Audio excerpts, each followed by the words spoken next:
हरिओम प्रिय दर्शकों, यदि आपकी कन्या राशि या कन्या लग्न है तो इस वीडियो को बहुत ध्यान से देखिएगा, समझिएगा।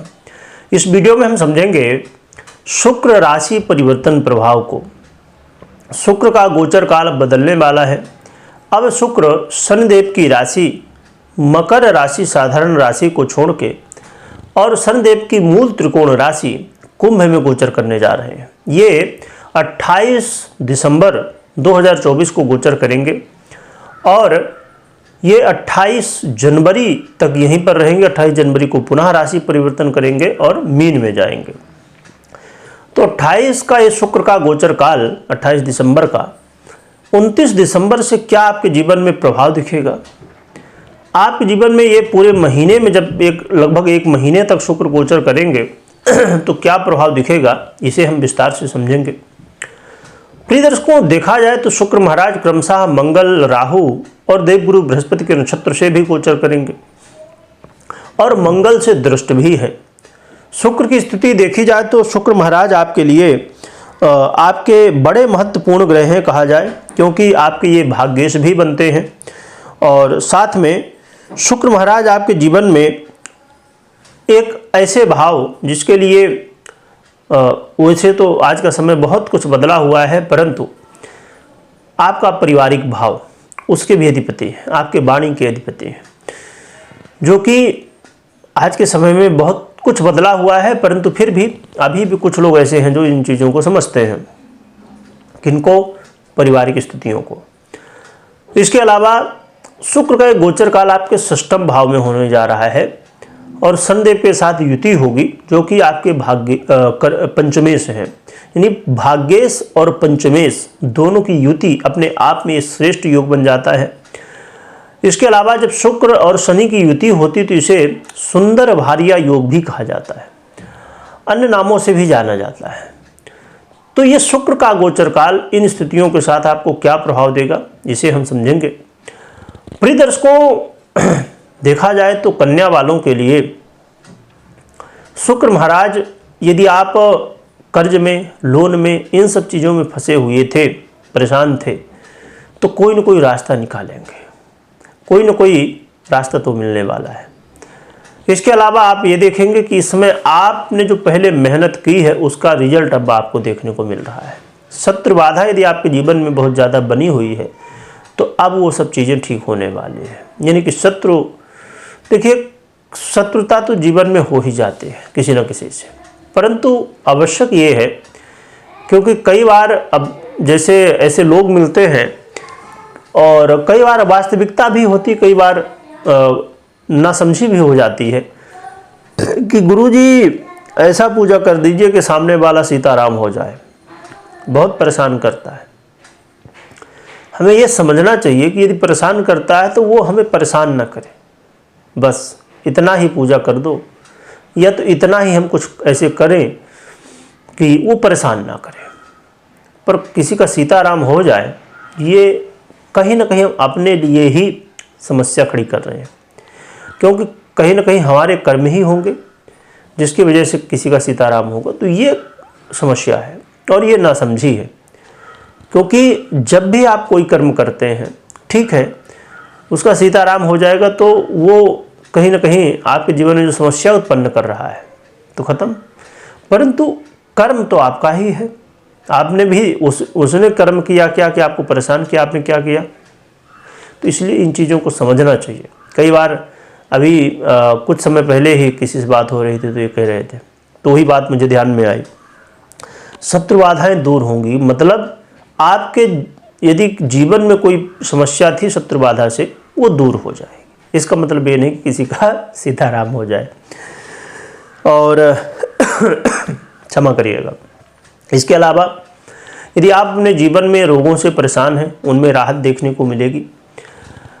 साथ में आपके जीवन में वाणी से संबंधित यदि समस्याएं थी उनमें सुधार होगा और पारिवारिक स्थिति में भी सुधार होगा, परंतु अभी स्थितियां पूरी तरह से ठीक नहीं कही जा सकती कि हाँ पूरी तरह से ठीक हो जाएंगी, परंतु हाँ सुधार तो होने वाला है। इसके अलावा आप देखेंगे कि अपने जीवन में आप यदि ऐसा कोई काम कर रहे हैं जो विदेश से जुड़ा हुआ है, चाहे जॉब हो, चाहे व्यापार हो, तो वहाँ पर कोई न कोई विशेष लाभ देखने को मिल सकता है, या विदेश यात्रा आप करना चाहते हैं उसका मौका मिल सकता है। यानी विदेश से जुड़े हुए लोगों को विशेष रूप से बेनिफिट हो सकता है। तो देखा जाए तो शुक्र का जो ये प्रभाव है आपके जीवन में बड़ा ही श्रेष्ठ है, और उन लोगों के लिए भी ये कहीं न कहीं अच्छी स्थिति बनाएगा जो लोग लव पार्टनर हैं, उनके लिए भी बदलाव होगा, पर पूरी तरह से नहीं, थोड़ा बहुत ही चेंज होने वाला है, पर हाँ पॉजिटिव चेंज हो रहा है, ये अच्छी बात है। तो देखा जाए तो ये शुक्र का गोचर काल कहीं न कहीं आपके जीवन में कई सारे श्रेष्ठ प्रभाव ला रहा है। परंतु एक बात का ध्यान रखिए, अभी मैंने जो पहले कहा कि आपको स्वास्थ्य लाभ होने वाला है, तो आपको प्रयास करना है, योग प्राणायाम करिए, अपने स्वास्थ्य का ध्यान रखिए, क्योंकि ये मत भूलिए कि शनिदेव भी वहाँ पर गोचर कर रहे हैं, जो कि हैं तो आपके पंचमें से ही आपके लिए कारक ग्रह ही हैं, परंतु शनिदेव का जो मूल स्वभाव, क्योंकि कोई भी ग्रह हो उसका मूल स्वभाव कहीं न कहीं दिख ही जाता है, प्रभाव होता ही है। तो आपको ध्यान जरूर रखना, ऐसा नहीं कि अब बस बढ़िया समय आ गया है, अब हम ठीक हो जाएंगे, दवाई नहीं लेंगे, नहीं, दवाई लीजिए, दिनचर्या अच्छी रखिए, ध्यान रखिए। दवाई आपको इस तरह सूट करे, दवाई इस तरह आपको बेनिफिट दे कि आप स्वस्थ हो सके। हमेशा दवा और दुआ दोनों हमें लेना चाहिए, और मूल उद्देश्य क्या है कि हमारे जीवन में जो समस्या वो दूर हो जाए। दवा भी ले लें, दुआ भी ले लें, हम प्रयास भी करते रहें हर तरह से। तो इस बात का ध्यान रखिएगा हमेशा। ऐसा कभी भी मत सोचिए, कोई भी चाहे काम हो, खाली स्वास्थ्य की बात नहीं है, कोई भी हो, बिना कर्म किए कुछ होता नहीं। परंतु बात वही है कि दवा भी और दुआ भी दोनों आवश्यक है। और यहाँ तक कि जब दवा नहीं काम करती तो कई बार फिर दुआ काम करती है। तो दोनों को हमें उतना ही सम्मान देना है, उतना ही ध्यान रखना है, क्योंकि कुछ लोग ऐसे आलसी हो जाते हैं कि सुन लिए कि भैया अच्छा होने वाला है तो बस चद्दर ओढ़ के सो जाओ, उससे कुछ होता नहीं है। अब जो कि हमारे भारतवर्ष में इतने एग्जाम्पल पड़े हैं, पर ठीक है, अपना अपना स्वभाव है, सोचने की स्थिति है।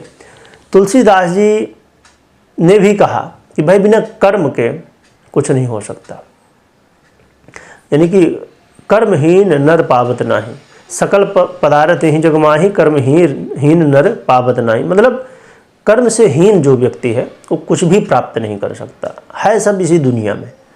तो इसलिए आपको ये ध्यान में रखनी है।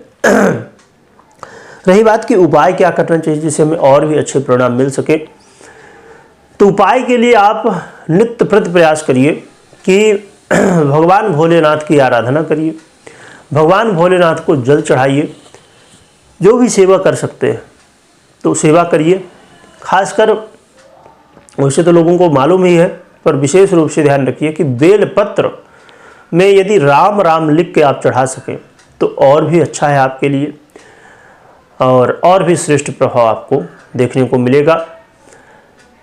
और कोई बड़ा महत्वपूर्ण निर्णय ले रहे हैं तो पहले पर्सनल जन्म कुंडली को जरूर एक बार चेक करिए, समझिए, तभी आप क्लियर तरीके से समझ पाएंगे कि यहाँ क्या फल मिलेगा, क्योंकि ये आधा प्रभाव होता है गोचर का और आधा प्रभाव आपकी पर्सनल जन्म कुंडली का।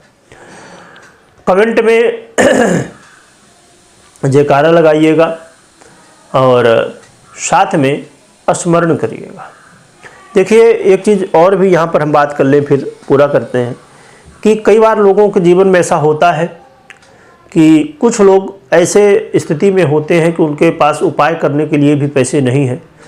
उन लोगों के लिए, और ये तो सभी के लिए है, पर उन लोगों के लिए विशेषकर कि आपके पास ठीक है, आप उपाय कुछ नहीं कर पाते हैं, इतनी स्थिति भी नहीं है, तो आप एक उपाय तो कर ही सकते हैं, भगवान का नाम जप। और कलयुग में वो सबसे ज़्यादा प्रभावी है। भगवान नाम का जप करेंगे तो जीवन में बदलाव होगा। हाँ, वो कोई जादू नहीं है कि आज आपने बोला जय श्री राम तो बस इसी क्षण सब कुछ चेंज हो गया। हो तो जाता है पर दिखने में समय लगता है कई। इसलिए भगवान के ऊपर विश्वास रखिए। कुछ यदि आपकी व्यवस्था नहीं है, क्योंकि कई बार जब बात होती है मेरी तो लोग कहते हैं कि हमारे पास इतनी भी व्यवस्था नहीं कि हम उपाय कर सकें, तो ऐसी स्थिति में कोई भी ग्रह खराब हो, जीवन में कोई भी समस्या हो, तो भगवान नाम का स्मरण करिए, इतना तो कर ही सकते हैं। इसमें कोई खर्च नहीं है। अपना काम भी कर रहे हैं यदि आप, तो उसको भी करते रहिए और जपते रहिए मन ही मन, तो इसे कर सकते हैं। वीडियो देखने के लिए बहुत बहुत धन्यवाद।